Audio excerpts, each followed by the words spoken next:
Welcome to the Startempire Wire Founders Podcast, where we make entrepreneurial founders a top priority. Each episode features risk takers, business builders, community shapers, institutional and government supporters in our local startup ecosystem. Tune in weekly to hear all about what's happening with the movers and the shakers of Southern California's Inland Empire and beyond. All right, ladies and gentlemen, welcome back to another episode of the Founders Podcast. Today, I am with David Harrison.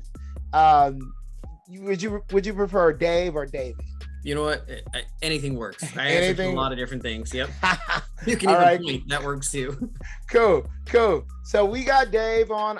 I just met Dave, and he's very kindred spirit, and he's an entrepreneur, and he's really focused on building up this region. But Dave, I'm just going to let you tell us a little bit about yourself, and then we're going to dig into what Paws for Success is about. So who are you? And, where'd you grow up? Yeah. So, I think I'm an average person. I don't think there's anything special about me. I like the fact that you considered me a kindred spirit. I don't think I've ever been referred to as a kindred spirit. It's probably other choice words, so I appreciate that. Awesome. I grew up in Torrance and have been slowly into, making my way further east. Every time I move, I continue to go further east, just because I like the heat, I guess, but I also like the people out here. I like the atmosphere, the attitude. We moved out this way because we wanted livestock, and we wanted to have that type of experience for our kids, and we wanted them to know where their food came from, and we wanted them to understand hard work and determination, and that's what this community is about. It's about getting down to your roots, and we do whatever we can to preserve that way of life. So that's a little bit about me. Our organization started about 2.5 years ago, just before COVID. My wife and I were both deputy sheriffs, and we retired medically, and I told her, I said, hey, I need something to do to keep me busy. Otherwise I'm gonna drive you nuts. And we started a for-profit business for a little while, and saw a need in our community to support people that had disabilities but didn't have the means to train or supply dogs. Typically a service dog costs anywhere, now it's $35,000 to $55,000. And when you take people that are from low income families or on SSI, they can't afford that. Yeah. They're barely making it with $600 to $900 a month. And then you want to dangle a carrot in front of them, a tool, a medical device, and tell them that they can't afford it. So we said, hey, you know what? We have the means to be able to offer this to the community. I reached out to some friends and said, hey, what do you guys think? And over the phone, we formed this nonprofit. And, if you're going to piss away your retirement, you might as well do it in a nonprofit, right? Right. So, we never started out as business people. I never had that mindset. I wanted to just help the community, and whatever you believe about law enforcement or that community, the reality is that people go into that field because they want to help the community. We spent more time volunteering in the communities that we worked than enjoying life in the community we lived in. And so, this was just another progression of that. We always taught our kids that you appreciate what you got and you give back what you can. And so, this was just the next progression for us, was to have this nonprofit. And so we started out with service dogs. And our thought process was, hey, we can help veterans, and we can help kids and dogs, and everybody's going to love that idea and flock to it. And let's sit back and we'll get funding and it'll be great. Yeah, that doesn't happen. Oh no. different things happen, huh? Yes. But we've really had to learn how to become business owners. And and in the beginning I thought, well, it's a nonprofit. And they're like, no, you're a business owner. I'm like, no, that's a dirty word. I'm a nonprofit. But no, you have to have that entrepreneur drive, that spirit, and that business mind to make your business flourish. I'm not selling a product, I'm selling an idea, and I'm the idea. So if and this applies to business owners too, if they don't believe in me to be able to deliver, then my nonprofit isn't going to be successful. Right. So through this 2.5-year process, we've learned that service dogs are just a small piece of what needs to happen. You take somebody that has a disability, and they walk around with a banner on their forehead. Yeah. But they're the ones that put that banner on their forehead.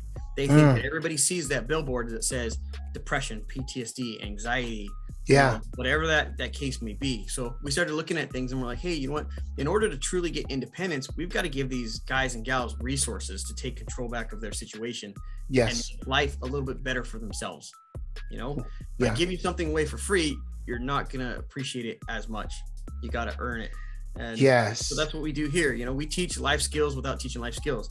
Okay. I can teach you to communicate with a dog. I can teach you to communicate with somebody else. And the key to communication is listening.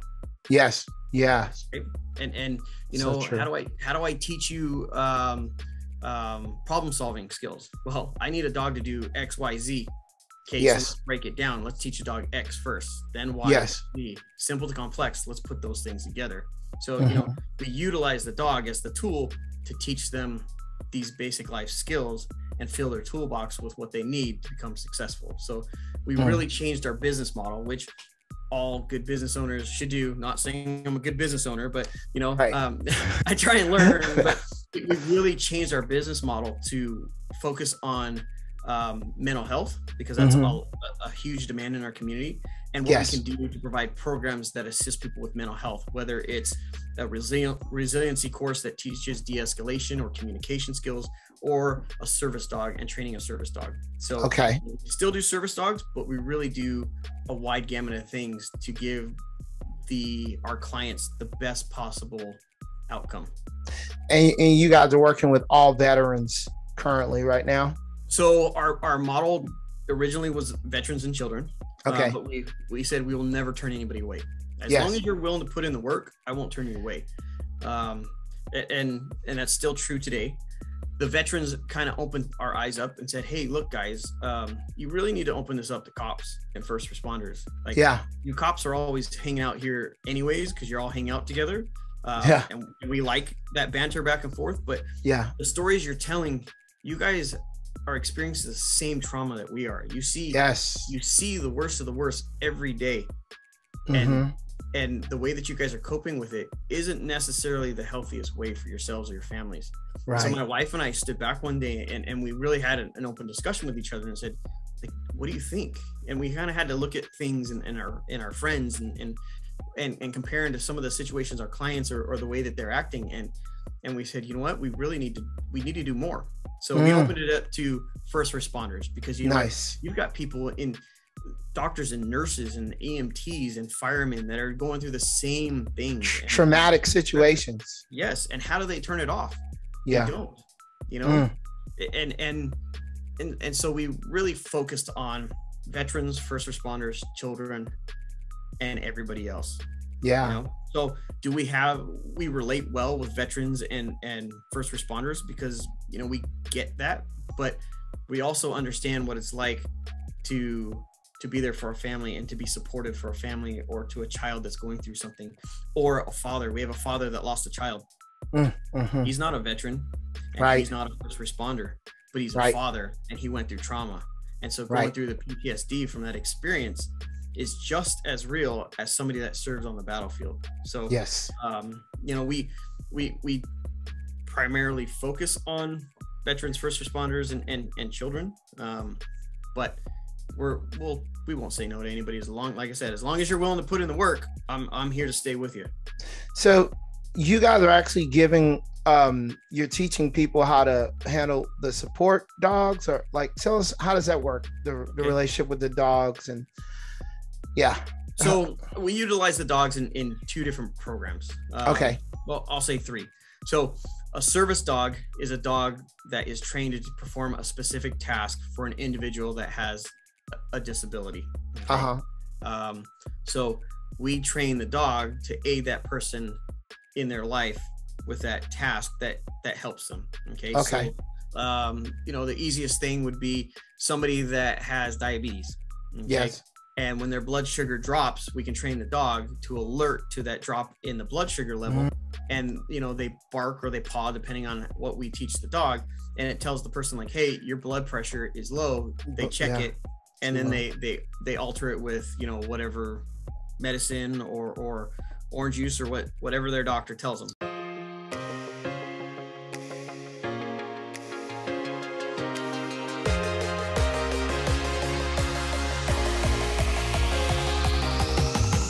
The Inland Empire startup ecosystem industry is tremendously fragmented. A few top-tier hubs, San Francisco, Los Angeles, and San Diego, are well covered by media, events, and data platforms. Finding reliable information relevant to startups or the tech industry in the Inland Empire is extremely difficult. As a result, startups can't scale fast enough. Investors are having a hard time finding the right deals, and corporates can't find the right companies to partner with for their innovation activities. Startempire Wire, the leading Inland Empire startup publication, is providing the Inland Empire startup ecosystem with the most accurate, engaging business and financial data, events, and news. Our reach of entrepreneurs, C-level executives, angels, VC investors, startup employees, key management at innovative corporates, and big tech is the solution for your B2B or B2C needs. As we build out our platform, we're looking for partners. This is your opportunity to get in on the ground level. If you're looking to align yourself with the local and growing startup and tech ecosystem of the Inland Empire, we have created the platform to get your name noticed and the opportunity for you to grow the recognition of your brand. Contact us today for availability and pricing options. We look forward to our partnership with you.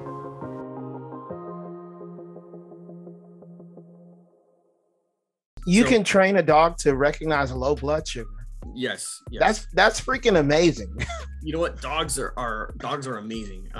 You know, their nostrils are a lot more capable than ours. Yes. You know, and we could go into it, but it's not really a dog.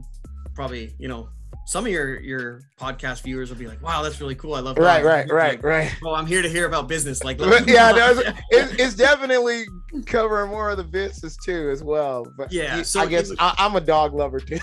You know what? Their noses are, I think it's like 6 million times more capable than ours. So, you know, where our membranes are just on that concave part. If you take a piece of paper, that piece of paper has all the nostril membranes, and you roll it up. Yeah, well, that's the way that their nose works. So they've got more surface area. Okay. So outside of the what you're doing with the service dogs, you're also teaching these life skills, these entrepreneurial skills as well, right? Yes. So, you know, and just to touch the other two things real fast, besides the service dogs, we do therapy dogs. Therapy dogs. They can go out into the community, and they can actually help emotionally with, you know, groups of people instead of just one individual. And one of the programs we started is in the local schools. And we have a program with the local high school that we go in there and we teach them how to be good listeners, teach them how to identify people that are in crisis, how to connect them with resources, and then how to work around these therapy dogs to utilize them to get through to people, because people will talk to a dog more readily than they'll talk to a person, you know. It's so true. It's so true. You know, and I had a little girl that we walked into a high school campus, and we were getting a tour, and she was in one of the rooms by herself, just kind of like just relaxing. And we walked in with the dog, and I had seen that she had some cut marks on her wrists, and I just sat next to her, and the dog sat with me, and she started to play with the dog, and we started to have a conversation. And all of a sudden she's opening up to things. She's not ever looking at me. She's talking to the dog. Wow. Probably never even saw me there. And that's we had awesome. A great conversation. And, you know, throughout the conversation, you could see her body relax. And I said, hey, you know what? I've got to go, but I'm going to leave a card with the counselor. And if you ever need anything, reach out to us. And she looked up and like, oh, where'd you come from? That's great, man. And it, you know, we were able to connect with her on a level that if I went in there by myself, or a teacher, or, you know, a counselor, or even a parent, you may not have ever dug deep in and had that same conversation or that same effect on her. And then the third one is we just teach basic obedience classes to the general public, because we want to integrate our clients into the general public, so that we do two things. We teach our clients that, hey, nobody sees that label that you've put on your forehead. Yes. You need to understand that you're not being judged by everybody. And two, we teach the general public that just because somebody has a disability, one, it may not be seen on the outside, and two, they're human beings, and they need to be treated with respect and dignity and held to the same standard and accountable for their actions like everybody else. Yeah, that's good. Those are kind of the three components that we have when we utilize the dogs. So sorry. Love it. No, I love it. All right. So the other question I have is, you guys live on a ranch, right? We actually, yes. Our residence that we have is much smaller, and it's only about half an acre, but our facility is on a 5-acre goat ranch, and we use about 2.5 acres of that. So we're in the middle of the city. But what city? Chino Hills. Chino Hills. Okay. Yep. So we're in the middle of a city, but we're sitting on a ranch, and we've got ranches around us. So people come here and they're like, wow, like I couldn't even tell that I'm in the city. And we're like, hold on a second, somebody's going to drive down the 71 freeway going about 90 miles an hour soon, and you'll know that you're in the city. You're going to know it. Yeah. You're going to know. Yes. Well, I was telling you earlier that I grew up on a farm. We had 12 acres, and, it's just like, to me, I'm kind of a country guy, I can't tell by your twang. Yeah, just a little. Do I have a little bit of a twang? Just a little bit. But yeah, man. So I feel like I feel connected to you on that level, man. The other thing I want to get into is talking about the growth of your startup, and you told us the origin and the transition, but give us some more detail. Like, what's the direction? So, when we first started, I wanted to make sure that we put out a product that we could stand behind, and that we really truly understand our clients' needs and developed a program that worked for them. Yes. Because ultimately it's our name that goes behind our product. And that was really important to us. And then, because it was COVID, we stayed very quiet and very small. We slowly grew during that period of time. But we weren't out there advertising, hey, come to our program. We made sure that, we had no more than, 1 or 2 families on the property at a time. We kept distance. But at the same time, we were the only programs available for a lot of these families with kids with special needs.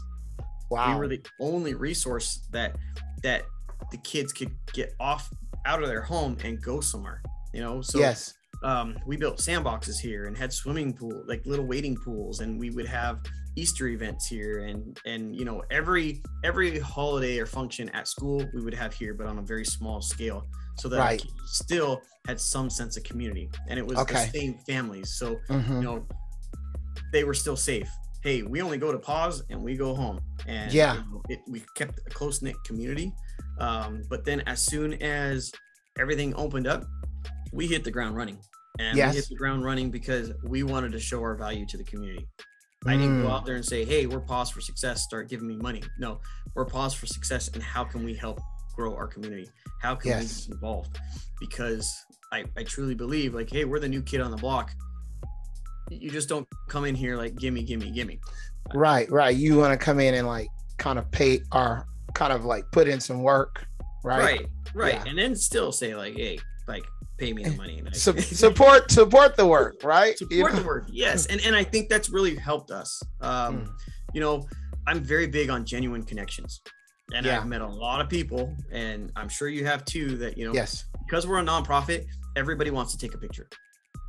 And we have an event, they're like, oh, let's take a picture. Like, oh, okay. Like, but there's got to be some value here.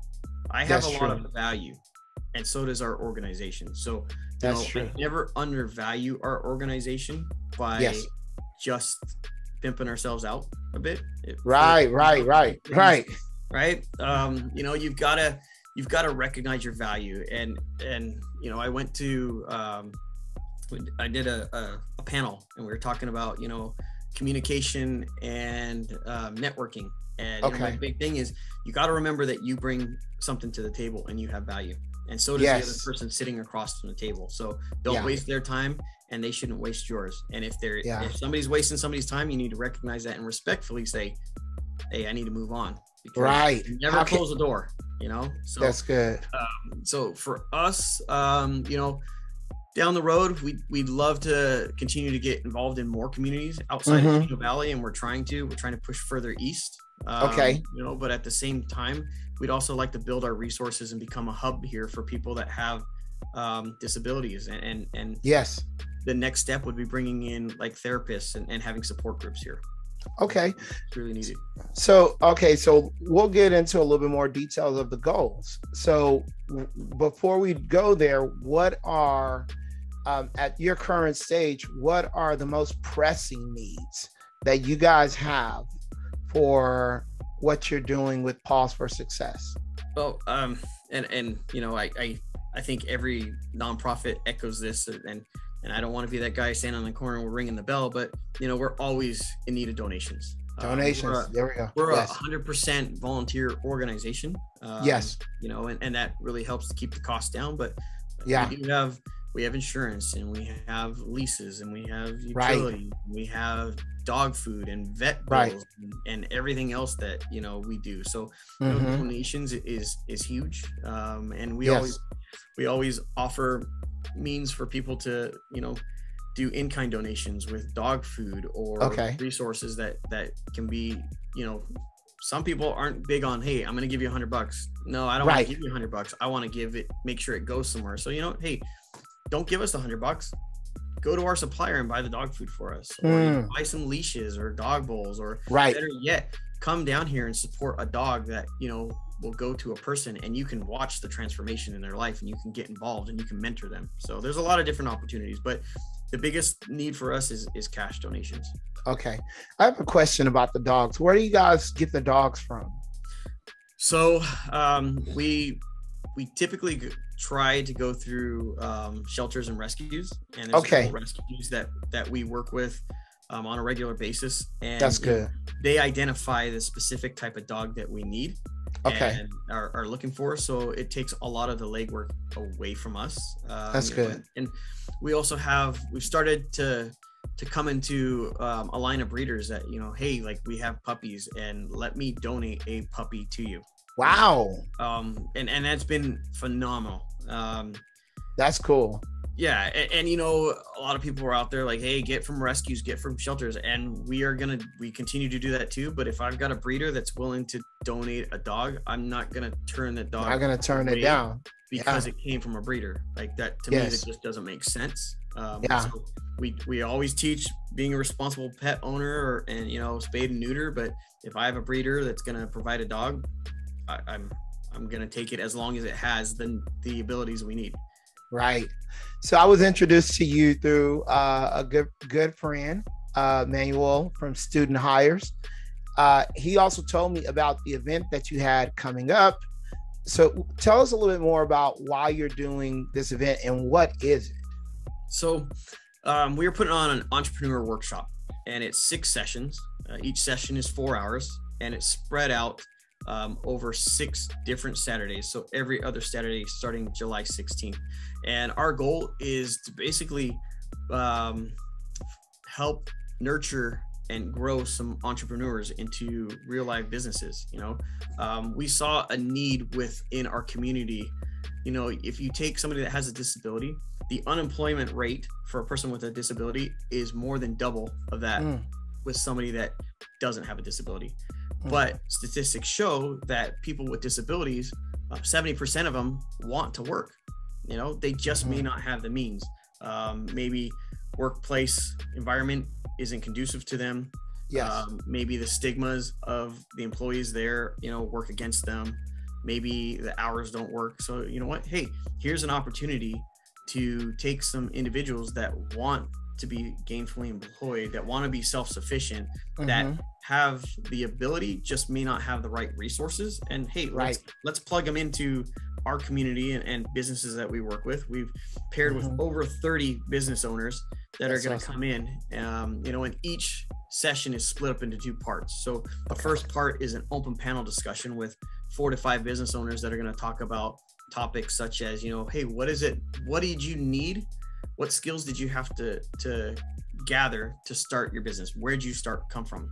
Hey, how'd you grow your business through adversity? How did you use networking to flourish? So different topics like that. And our goal is really to get our participants to identify mentors out in the business community and to really question and ask and have this open dialogue back and forth. And then the last 3 hours of the class, we've got different speakers coming in. So we've got, a CPA that's going to cover the meat and potatoes, hey, how do you form your business? What do you have to do? Do we want to do a LLC? Do we want to do a corporation? How do we do that stuff? We've got a product development specialist that's going to come in and teach them, how to get that started. We've got motivational speakers that are going to come in and talk about mindset, goal setting. We're going to talk about communication, leadership, networking. Yes. We've got a marketing specialist that's going to come in and sit down, and over 3 hours, he's going to sit down with the group and go person to person and come up with an individual marketing strategy for each of their businesses. That's great. And help them to develop it. We got a guy that's going to come in and work with them and teach them how to create an elevator pitch and to practice that. And somebody else is going to come in and talk about, hey, I just gave my elevator pitch. Now what do I do? Phone's not ringing. How do we make that connection again? How do I learn from that experience and grow? Right. And the last day, we're going to give them the opportunity to give their pitch in front of panelists of local city officials and local business owners. So that's cool, man. So where can they find information about this at? So you tattooed it on your arm, right? I did. Well, we put it in our weekly wire roundup, actually. So it was in there last week. We'll be putting it back in there this week as well. So if they go to our Instagram or Facebook, Paws, the number 4 success, got it posted on our social media. They can also go to our website, which is www.paws, the number 4 success.org. Otherwise, we've got a bit.ly. It's bit.ly/paws- workshop. So there's different forms. You can find it on there. We're on LinkedIn also. Otherwise, like, they can call you directly on your cell phone at between 2 a.m. and 3 a.m. and get that information, right? Any time of the night. Yes. All right. So we're going to get back around to info about you online as well too, because that, we're going to cap the interview with that. But I want to know, what are 2 short-term goals that you have with Paws for Success, like immediate short-term goals? So for me, it's to make our board more well-rounded. Okay. That's probably the next short-term goal. And we're working with a business strategist to come in and look at our board development process, top to bottom, and develop training for our board, because you're only as strong as your weakest link, and our board needs to be the strongest link, because they're really the ones that drive the boat. So yes, that's goal number 1. And goal number 2 is to automate our systems so that people that are interested in our services can have, it's an easier transition or an easier process to onboard them. Right now, it's leaps and bounds from where we were. We're no longer writing on pen and post-it notes. But there's still, our process requires somebody to talk to them, and that can take 30 minutes sometimes answering a bunch of questions. Well, you know what? We need to have a better process to onboard them and get their application online and have all the systems talk to each other, so that we're no longer taking manpower away from running the operation. That's a good goal. Now we're going to talk about future goals. 3 years, 5 years, and 10 years. Where do you see Paws for Success? So 3 years, I would like to be able to have a full staff, paid staff. Yes. Because I think it's important that, just like everybody is important and their time is valuable, our staff has volunteered for 2.5 years, and they make it work, and they need to be compensated for their time. Yeah. I think that's important, you know. Yes. So I think that's my 3-year goal. My 5-year goal would be able to branch out so that we're not just in Southern California, so that we can service a larger area. Okay. And maybe not have a ranch somewhere else, but at least have individuals that can come to us. And maybe that's a workforce development option for us, is that we can train people with these skills to become employed for themselves and to be able to help other people outside of this area. That's good. Yeah. And then I think you said 10 years. 10 years. I would say we'd have a brick and mortar in another state. Okay.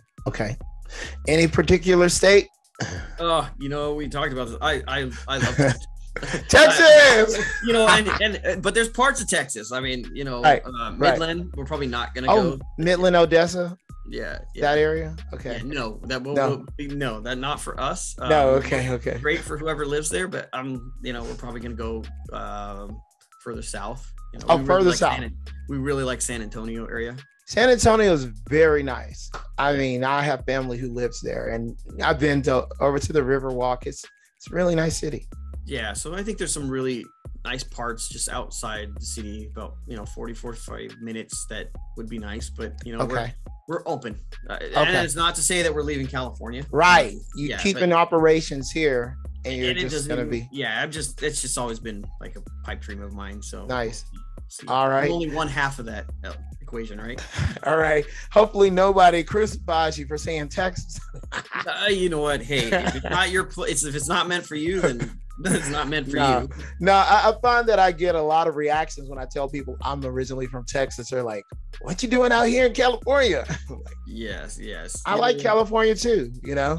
And California's been great. You know, I've been out here since I was 3-4 months old, and raised a family out here, and it's been really good for us. You know, and it's not like we're saying we're moving anytime soon, but you know, I wouldn't mind. Yeah, I really like Texas. I guess they're the, you know, like 2 of the biggest states, so you're obviously going to get a lot of people, you know, going from one degree to another. And Austin is pretty doggone cool. I mean, yes. I mean, for techie stuff, I'm a big techie guy, you know. But okay. Outside of that, please state again where people can find you at online, where they get, you know, like in touch with you, Dave. Sure. So our website again is pawsforsuccess.org. Our Instagram and Facebook is Paws for Success. So that's, you know, the easiest way to get in touch with us. Awesome. And you're giving out your mobile number today, right? I was, but my phone broke, but I can give them manuals. No. Nah. But awesome, man. Thank you so much for coming on. I really appreciate you. And how long, tell me, when does the event begin that you're doing for the entrepreneurs? When does it start? When does it end? So it starts July 16th. That's a week from this Saturday, 10 a.m. to 2 p.m. And then it concludes September 24th is when we'll do our pitches and our one-page business plans that we'll be presenting. You know, and I can't encourage people enough. Hey, if there's a small bit of what I said that attracts you to this, you're like, ooh, that sounds cool. Go log on and look at the landing page. It's got a lot of information. Yes. You know, I don't do it, Justin, and I gotta thank thank Manuel Zavala from Student Hires for helping me with that. Oh yeah, he helped me put that landing page up. He did a great job, and to all our supporters, and I appreciate it. And you know, we've got Chino Valley Chamber of Commerce that's behind us with this and supporting us, and Kurt Hagman. How many entrepreneurs, because you got quite a few, are involved? Yes, so businesses, we have over 30. Over 30. You know, over 30 business owners that are involved. We've got Chino Valley Chamber of Commerce. We have Supervisor Kurt Hagman from the 4th District of San Bernardino County. You know, so we really want this to be successful. And, you know, if you look at it, our cost is $150 for the entire workshop, but you know what? We also have scholarships available. So if you're like, hey, I want to go, but you know what? My excuse is that I don't have $150 right now. go and apply for scholarship. And you know what? The worst that can happen is that, hey, just we don't have enough spots and we got to do it the next time. But that should never be a reason to not do something, especially when you've got this opportunity in front of you. So, all right, go sign up, ladies and gentlemen. And we'll put all of David's information in the description box on YouTube, the YouTube video. And as you know, as he mentioned on Paws for Success, you can go to the website and connect with him there. You can go to his Instagram page, LinkedIn page, all of those areas. And I hope to see you guys at this entrepreneur conference. So anything else you want to add to it? No, I think I appreciate the opportunity. I appreciate you trying to keep me reeled in and you know, it's been fun. It's been fun. Awesome. Thank you guys for tuning in to the Founders Podcast. Another one is in the book. Make sure you like the video, subscribe to the video, and we will see you next time. Peace. Bye, guys.